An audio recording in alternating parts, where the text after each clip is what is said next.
नमस्कार, स्वागत है आपका इस बुलेटिन में और मैं हूं आपके साथ अवंतिका श्रीवास्तव। सीधी तस्वीरें अंबिकापुर से आपको दिखाएंगे। संघ प्रमुख मोहन संबोधित कर रहे हैं। पक्का देख लो, अपनी आंखों से स्वयं अनुभव करो, तब संघ ठीक से समझ में आता है।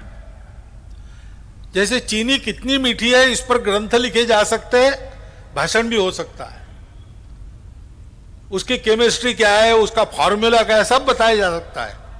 लेकिन चीनी मीठी है यानी क्या है, ये जब तक आधा चम्मच चीनी मुंह में नहीं डालते तब तक समझ में नहीं आता। लेकिन कोई चीज मुंह में डाल के उसकी परीक्षा करना, इसके लिए भी कुछ जानकारी चाहिए, नहीं तो जहर भी परीक्षा के लिए मुंह में डाल देंगे तो उल्टा काम होगा। और इसलिए उतना भर मैं बताता हूं जिससे आपको संघ का प्रत्यक्ष अनुभव लेना खतरनाक नहीं लगेगा। अभी हमारे अध्यक्ष महोदय ने आह्वान किया है, सबको एक होना है, सबको एक होना है, और अलगाव की बात चलती है, ये भी उन्होंने बताया। अलगाव की बात का आधार तो अपने ही गुण बनते हैं। है भारत में अनेक देवी देवता है और उन देवी देवताओं की पूजा करने वाले समूह है, सबके अलग अलग देवी देवता है, और किसी भगवान को न मानने वाले भी लोग हैं भारत में। और ये आज की बात नहीं है, ये प्राचीन समय से भारत में ऐसा ही है। दुनिया का प्राचीन साहित्य है वेद। 4 वेदों में एक अथर्ववेद है। उस अथर्ववेद में अपने पूर्वज ऋषि प्रार्थना करते हैं। वो संस्कृत में कहते हैं, जन्म बिभ्रति बहुधा विवाचसम नाना धर्माणम पृथ्वीम यथौकसम सहस्त्रधारा द्रविणस्य मे दुहा ध्रुवेव धेनुरन प्रस्फुरंती। अपनी सहस्त्र धाराओं से सबको शस्य प्रदान करने वाली, दूध प्रदान करने वाली गाय के समान है पृथ्वी माता। हम तुम पर निवास करने वाले, अनेक भाषाओं में बोलने वाले, अनेक धर्मों के मानने वाले लोगों को तुम शस्य प्रदान करो। तो वेदों के काल में भी अनेक भाषा, अनेक धर्मों के मानने वाले लोग थे और प्रार्थना सबके लिए किए जाती थी। हमारी सब प्रार्थनाएं तो सबके लिए है ना, हम तो भारत तक मर्यादित भी नहीं है। हम कहते हैं अयम निजः परो वेति गणनाम लघु चेतसाम। ये मेरा, ये तुम्हारा करके आपस में झगड़ा छोटी बुद्धि वाले लोग करते हैं। उदार चरिता नाम तो वसुधैव कुटुंबकम। उदार चरित्र लोग कैसे होते हैं, सारी पृथ्वी को अपना कुटुंब मानते हैं। हम ऐसे लोग हैं, लेकिन हमारे में विविधता है, ये हमारा वैशिष्ट्य है। जिसके साम्राज्य पर कभी सूर्यास्त नहीं होता था, ऐसा एक इंग्लैंड नाम का देश है। एक सिरे से निकले कार में बैठ के तो शाम तक दूसरी सिरे तक पहुंच जाते, इतना छोटा सा देश है। उतनी ही जनसंख्या है, एक ही भाषा चलती है, अंग्रेजी। पहले 4 थी, उसको उन्होंने एक बना लिया, उसके आधार पर अपना राष्ट्र खड़ा किया। अमेरिका में भाषाएं हैं, स्पेनिश भाषा है, अंग्रेजी भाषा है, वहां के स्थानीय रेड इंडियन लोग जो अभी बहुत मुट्ठी भर बचे हैं, उनकी भाषाएं हैं। लेकिन वो लोग कहते हैं कि हमारे अर्थ की व्यवस्था हमारी एक है, व्यापारिक हित व्यवस्था एक है। हमारे देश में क्या है, न पूजा एक है, न भाषा एक है, ऊपर से जात पात है, खान पान रीति रिवाज 1000 प्रकार के हैं। अब ऐसी स्थिति है, फिर भी हम लोग भारत है, पहले से है, आज की बात नहीं है। अंग्रेजों के आने के बाद नहीं बने हम एक देश। हमारे देश का वर्णन वेदों में भी है, रामायण में भी है, महाभारत में भी है। आक्रमण काल में गुरु नानक देव जी से लेकर शंकर देव जी तक, पूरब से पश्चिम, उत्तर से दक्षिण, हमारे सारे कवियों ने, संतों ने, सब ने पूरे भारत की महिमा गाई है। इन विविधताओं के बावजूद हम एक देश है, हम एक राष्ट्र है, प्राचीन समय से है। राजा बदलते रहे, बाहर से आक्रामक आए, उन्होंने भी कभी कभी राज किया, लेकिन हम वही भारत रहे। हम आज भी वही भारत है जो सनातन काल से चलता आया है। हमारे कपड़े बदले, रहन सहन बदल गई, ज्ञान बदला, बढ़ गया। ये सारे जो बदल सृष्टि में होते हैं हमारे भी हुए, लेकिन इन कपड़ों के अंदर, इन बदली हुई पक्के घरों के बस्तियों के बीच में, आज के वातावरण में, आज के ज्ञान में भी सारी दुनिया से स्पर्धा करने वाले हम वही प्राचीन काल से जंगलों में, खेतों में रहने वाले हमारे पूर्वज ऋषि मुनियों के वंशज है। हम सबके पूर्वज समान है। आज का विज्ञान डीएनए मैपिंग के बाद कहता है,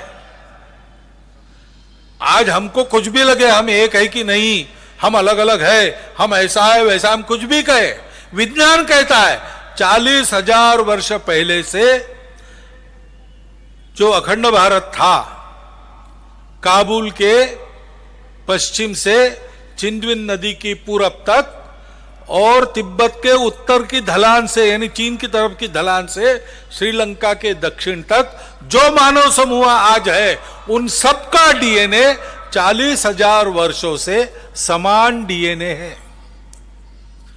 यानी तब से कम हमारे पूर्वज समान है। और हमको उन पूर्वजों ने यही सिखाया कि अपनी अपनी पूजा है, उस पर पक्के रहो। अपनी अपनी भाषा है, उसमें बोलो, उस भाषा का विकास करो।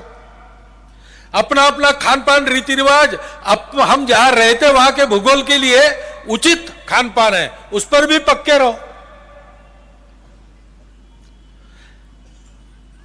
अपनी अपनी आकांक्षा होती है, उसको पूरा करो, लेकिन सबकी पूजाओं का आदर करो। सबकी पूजा उतनी ही सत्य है जितनी मेरी सत्य है, ऐसा स्वीकार करो। किसी की पूजा को बदलने का प्रयास मत करो। खुद होके कोई बदलना चाहता, बात अलग है। अंबिकापुर से तस्वीरें आप देख रहे थे। संघ प्रमुख मोहन भागवत संबोधित कर रहे हैं। आगे बढ़ते राजनांदगांव की भी बात करेंगे। डोंगरगढ़ विधानसभा में भेंट मुलाकात कार्यक्रम आज रखा गया है। बेलगांव में भेंट मुलाकात कार्यक्रम में सीएम भूपेश बघेल पहुंचे। मंत्री अमरजीत भगत, विधायक भुवनेश्वर बघेल भी यहां पर मौजूद है। कार्यक्रम में सैकड़ों की संख्या में ग्रामीण आए हुए हैं और भेंट मुलाकात कार्यक्रम में सीएम से अपनी समस्याओं का समाधान चाहते हैं। तो भेंट मुलाकात कार्यक्रम आज राजनांदगांव के डोंगरगढ़ में और सीएम भूपेश बघेल इस कार्यक्रम के लिए यहां पर पहुंच गए हैं। तो बेलगांव में भेंट मुलाकात कार्यक्रम चल रहा है, जिसमें सीएम भूपेश बघेल मौजूद हैं। मंत्री अमरजीत भगत उनके साथ, विधायक भुवनेश्वर बघेल भी यहां पर पहुंचे हुए हैं। ग्रामीणों की समस्याओं से रूबरू हो रहे हैं सीएम भूपेश बघेल। ग्रामवासियों से अनुरोध करता हूं। आगे बढ़ते रायपुर से बड़ी खबर है। सीएम भूपेश बघेल स्टार प्रचारक बनाए गए हैं। गुजरात विधानसभा चुनाव की हम बात करें, कांग्रेस ने स्टार प्रचारकों की सूची जारी कर दी है और इस सूची में नाम है सीएम भूपेश बघेल का भी। छत्तीसगढ़ के सीएम भूपेश बघेल स्टार प्रचारक बनाए गए हैं। गुजरात विधानसभा चुनाव के लिए कांग्रेस ने 40 स्टार प्रचारकों की लिस्ट जारी की है।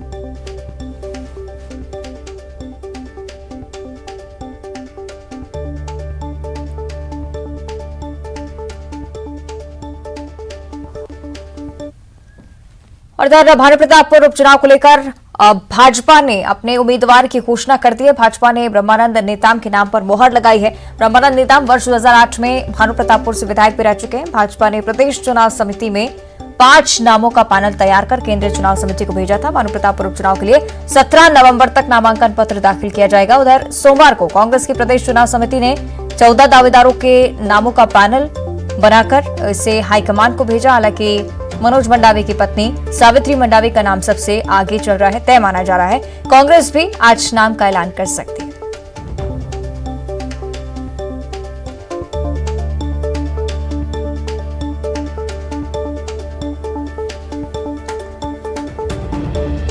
तो लगातार आपको जानकारी दे रहे हैं। भानु प्रतापपुर उपचुनाव को लेकर बीजेपी की तरफ से ब्रह्मानंद नेताम उम्मीदवार बनाए गए।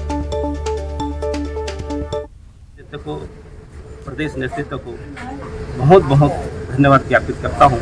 और मैं छोटे से कार्यकर्ता, पार्टी ने आज मुझ पर विश्वास करके मुझे प्रत्याशी बनाया है और जिस तरह से विश्वास किए हैं उनके विश्वास पर हम जरूर खरा उतरेंगे और निश्चित ही हम इस भानु प्रतापपुर उपचुनाव को कमल छाप के मुहर लगेगी और प्रचंड बहुमत से भारतीय जनता पार्टी विजय घोषित होगा।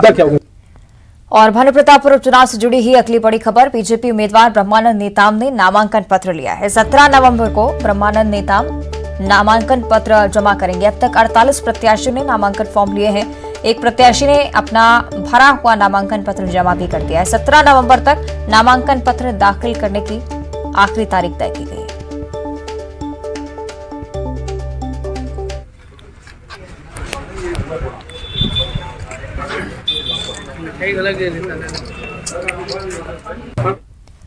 और कांग्रेस की तरफ से भी भानु प्रतापपुर उपचुनाव में उम्मीदवार का ऐलान आज किया जाएगा। प्रत्याशी के नाम की घोषणा, जिसका इंतजार लगातार किया जा रहा है और माना जा रहा है कि सावित्री मंडावी ही कांग्रेस की तरफ से उम्मीदवार होंगी। आज दिन भर में कभी भी आधिकारिक तौर पर घोषणा कांग्रेस की तरफ से हो सकती है। हाईकमान को भेजा गया है सावित्री मंडावी का नाम। दिवंगत मनोज मंडावी की पत्नी सावित्री मंडावी और वही चुनावी मैदान में होगी कांग्रेस की तरफ से, यही फिलहाल माना गया है।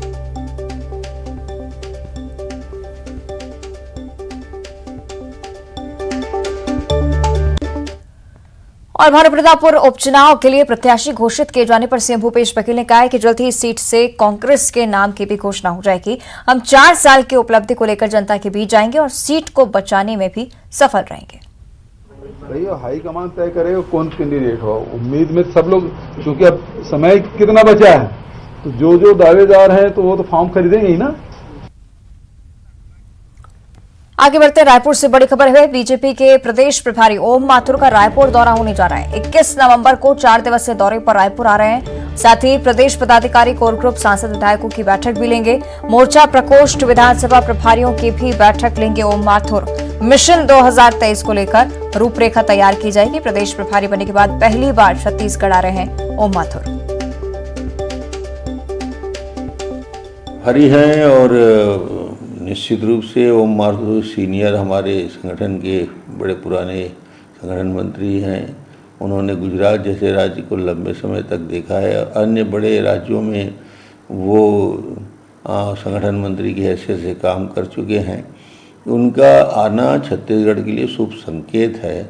एक अनुभवी व्यक्ति जिसको बहुत सारे चुनाव का अनुभव है, एक राजनीतिक दृष्टि से परिपक्व व्यक्ति जो राजनीति के सारे उतार चढ़ाव को देख चुका है, देखते भी रहे हैं। राजस्थान में लंबे समय तक काम उन्होंने किया, तो मुझे लगता है कि ये छत्तीसगढ़ का सौभाग्य है कि माथुर जी आ रहे हैं और लगातार 21, 22 और 23 इसमें पदाधिकारियों से मिलेंगे, भारतीय जनता पार्टी के कोर ग्रुप से मिलेंगे, चुनाव समिति के लोगों से भी बात करेंगे, जिला अध्यक्षों से और जिला के प्रभारियों से भी बात करेंगे। अलग अलग बैठक, ये परिचयात्मक बैठक होगा, परिचय की दृष्टि से होगा ताकि आगे की उनकी कार्य योजना। आगे बढ़ते कोरिया से इस वक्त की बड़ी खबर, अवैध रेत परिवहन के खिलाफ बड़ी कार्रवाई हुई है। बैकुंठपुर और पटना थाना क्षेत्र में कार्रवाई को अंजाम दिया गया। रेत से भरे 8 वाहनों को पुलिस ने जब्त कर लिया है। खनिज विभाग को ये सभी वाहन अब सौंपे जाएंगे। कोरिया से जानकारी, अवैध रेत परिवहन के खिलाफ बड़ी कार्रवाई यहां पर बैकुंठपुर पटना थाना क्षेत्र में कार्रवाई करते हुए भरे 8 वाहन पुलिस ने जब्त किए हैं। रेत से भरे हुए 8 वाहन खनिज विभाग को अब ये वाहन सौंपे जाएंगे।